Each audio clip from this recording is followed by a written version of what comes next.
there was this letter from the Italian RAI, you know, which is the equal to, it's a public service TV, who issued this decree, so like a statement saying, this film we cannot air the trailer, and it was like 3 pages of legal motivations that sounded like, I mean, Orwellian kind of old regime, really phrasing, saying like, well, the Italian TV is not supposed to be used for political purposes, which is a joke itself.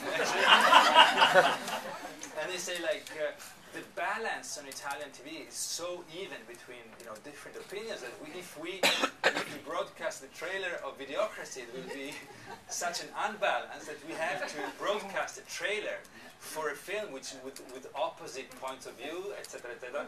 Then there was a whole issue about the fact that the trailer was connecting the character of the Il Presidente and women in a way that was inappropriate, because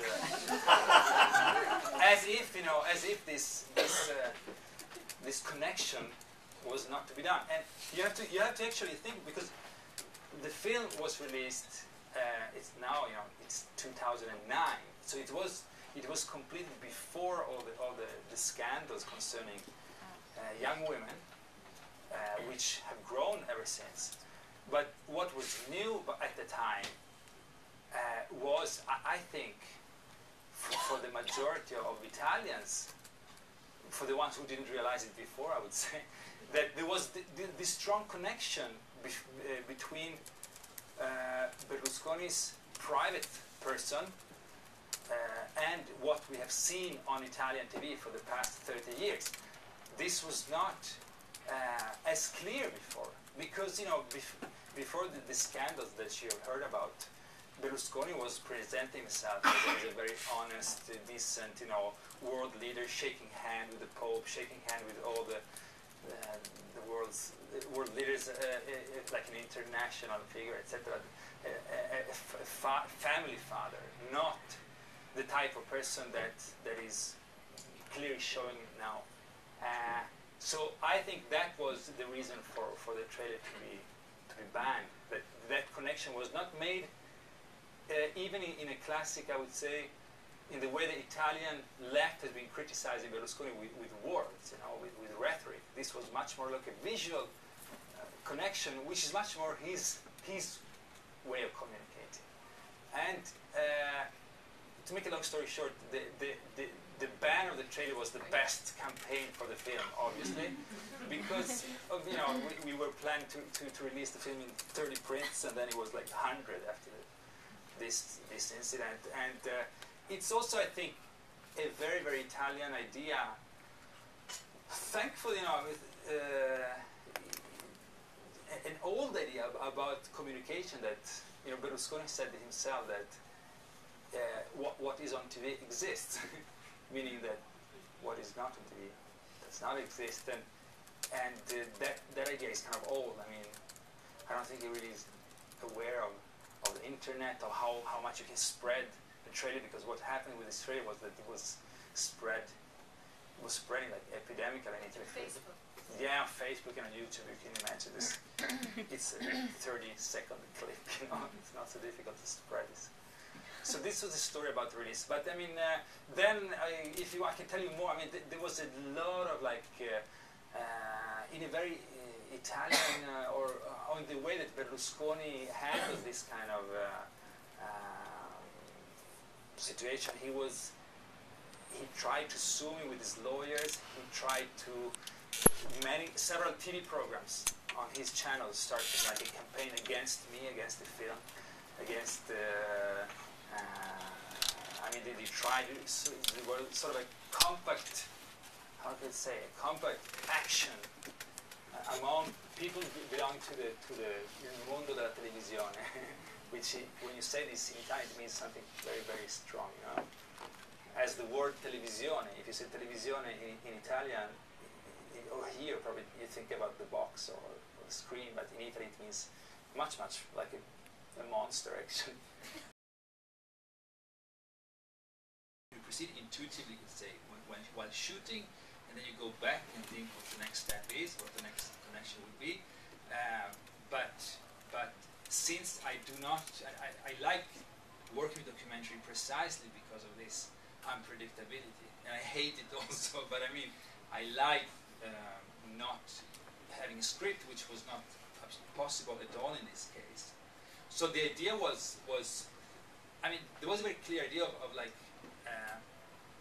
portraying Berlusconismo, and not Berlusconi, because Berlusconi is overexposed, I think, also, and very clear as a character, and also for me not accessible at all. I mean, I could never really get that close, and so I really liked all these characters around him that are pawns in a much together. They build a sort of machinery which they are not aware of themselves somehow. I mean, it's a long story how we put things together, but as you noticed, Corona was for me very interesting. Corona was interesting because he's really the future. I mean, Berlusconi eventually will disappear, but Corona, also the way he capitalizes on images of truth. You know, he was a paparazzo that well, you saw the film, you read the story, but what was interesting for me was how he turned his actions into something like a political project. There was just, you know, political on the surface. He's totally reactionary, totally not interested in any change at all. As he says, he's a big fan of Berlusconi, but the way that he sort of could present himself as a sort of a Che Guevara of the Videocracy was really interesting, because if you travel with him to these clubs where he's seen as a star, and you see how he capitalized also on the idea of being truthful. I mean, he basically says, you know, to all these kids, like, look, the celebrities, they're laughing, the TV studios, they don't care about you. Do like me, take a camera and take pictures of them, and then, you know, make money on them. And this is because everybody is stealing in this world, and I steal too, but I say it. Guess what? I say it loudly, and people are like, whoa, this guy is really truthful, you know. And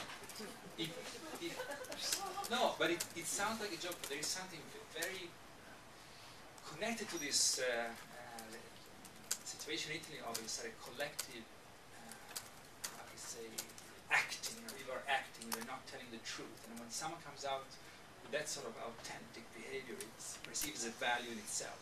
Also the idea that he said, like, look, I'm showing you the truth. Pictures of how people, the people you look up at, how they really are.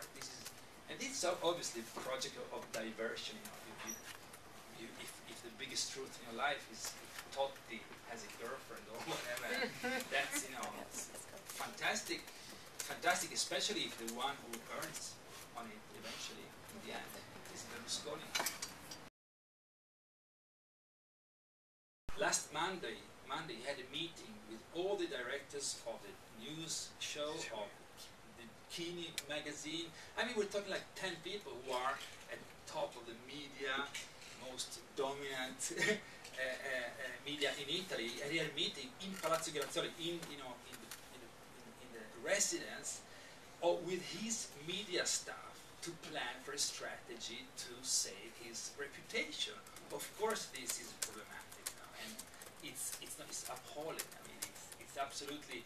I understand why people like Gaddafi or Putin look up at him, because it's a fantastic version of you know, having like a look-alike democracy in the heart of Europe, but still having the same power of a semi-totalitarian state. It's perfect, you know, for them. And so yes, he's obviously he has incredible qualities, and probably the biggest quality he has is that he really is a nice guy. You know, he's smiling all the time. He was smiling for like 4 minutes in the last shot. I mean, I can smile. and of course, it works really, really well. It has worked so much in a way that TV does. You know, TV has this.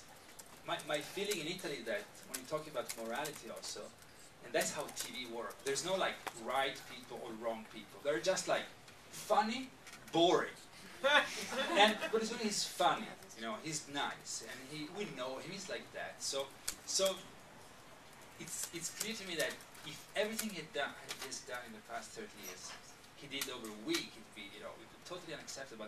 There is this absolutely strong element of slowly shifting, getting used to it. I call it the Stockholm syndrome. You know, it's like you get something. Well, it's normal. You know, maybe it's okay that he's deciding over my life and everything else, and you adapt somehow. And this is hard to explain because I guess all of you who are Italians who live abroad, you're probably fed up with these obsessive questions about, but why? Tell me, why Berlusconi? You know, I have this woman in Sweden. She's like the correspondent of all the Swedish TV in Italy. She's just written a book of like 300 pages for Swedish audience, and the idea is to explain for the Swedish audience why Italians vote Berlusconi, support Berlusconi, and the critic in the newspaper was like, yeah, something, but still after 300 pages, I'm not really sure I understand So if you can't, you know, that's really annoying.